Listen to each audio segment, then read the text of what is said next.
वसई विरार शहरामध्ये विद्युत विभागाचा वसई विरार महापालिकेच्या विद्युत विभागाचा अभियंता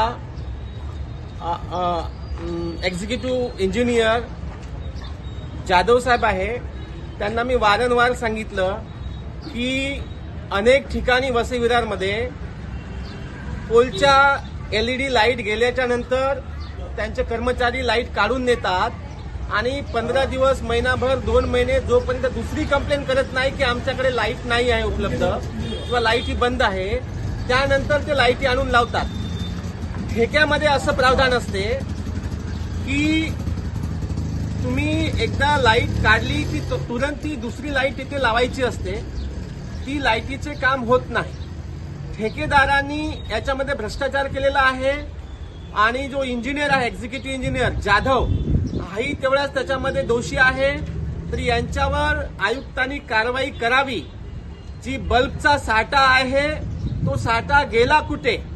जर का बल्ब काढल्याच्या नंतर एलईडी काढल्याच्या नंतर तो एलईडी 15 दिवस आणि 1 महिन्यानंतर तो काळोखामध्ये राहतो संपूर्ण तेवढा एरिया. त्यानंतर परत बल्ब आणून लावतात किंवा एलईडी आणून लावतात महिन्यानी 2 महिन्यानंतर तक्रार केल्याच्या नंतर.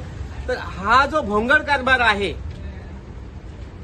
एक्झिक्युटिव्ह इंजिनियर जाधव यांचा, अमोल जाधव यांचा, तर अमोल जाधव हे पूर्णपणे याच्यामध्ये दोषी आहेत.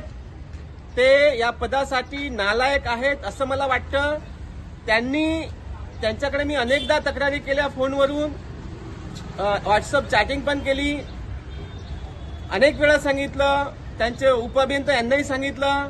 तरी हा जो साठा आहे एलईडीचा हा साठा गेला कुठे? आणि अनेक कामामध्ये जे नवीन हे जे लावले आहेत लाईटीचे पोल लावले आहेत त्याच्यामध्ये निकृष्ट दर्जाचं काम केलेलं आहे. आता हे दादा आहेत माझ्यासमोर. तुमचं नाव काय? अशोक भांबीट. अशोक भांबीट. अशोक भांबीट यांच्याकडची लाईट 1 महिन्यापूर्वी काढून नेलेली आहे. यांची तक्रार होती की मीच तक्रार त्यांना केली होती की त्यांची लाईट बंद आहे, एलईडी बंद आहे. एलईडी काढून घेऊन गेलेत आणि त्याच्यानंतर अजून 1 महिना झाला तिथे एलईडी दुसरी एलईडी तुरंत लावली नाही. त्यामुळे ते 1 महिन्यापासून तिकडचा संपूर्ण एरिया काळोखामध्ये आहे. यांच्याशी बोला. ते आमच्याकडे ते काढून तरी घेऊन गेलेत पण अजूनपर्यंत तरी काही लाईट लावलेली नाही. म्हणजे असं काय होतंय, म्हणजे तुम्ही कामं करताय म्हटल्यावरती ते कामं झालीच पाहिजेत. असं नाही की त्या एरियामध्ये कोण नाही राहत असं काय नाही. सगळी पब्लिक आहे तिथे, सगळे आहेत. त्याच्या हिशोबाने ही कामं परफेक्ट झालीच पाहिजेत लाईटची कामं. कारण याच्यामध्ये सगळे टॅक्स घेतले जातात आमच्याकडनं, घरपट्ट्यांचे टॅक्स घेतले जातात, सगळं घेतलं जातं. मग आम्हाला ही सुविधा का नाही मिळत? एक प्रॉब्लेम असतो माणसांचा, तो रात्रीचा येण्या जाण्याचा जो असतो त्या पिरियडमध्ये रात्री येण्यासाठी खूप त्रास होतात लोकांना. त्याच्यामुळे ती लाईट असणं जरुरी आहे. तेव्हा ह्या गोष्टीवरती विचार करावा आणि ज्या साहेबांनी सांगितल्याप्रमाणे ही लाईट लागली पाहिजे पटकरून, असं मी सांगतो. तर आता याच्यामध्ये ठेकेदारावर सुद्धा कारवाई झाली पाहिजे.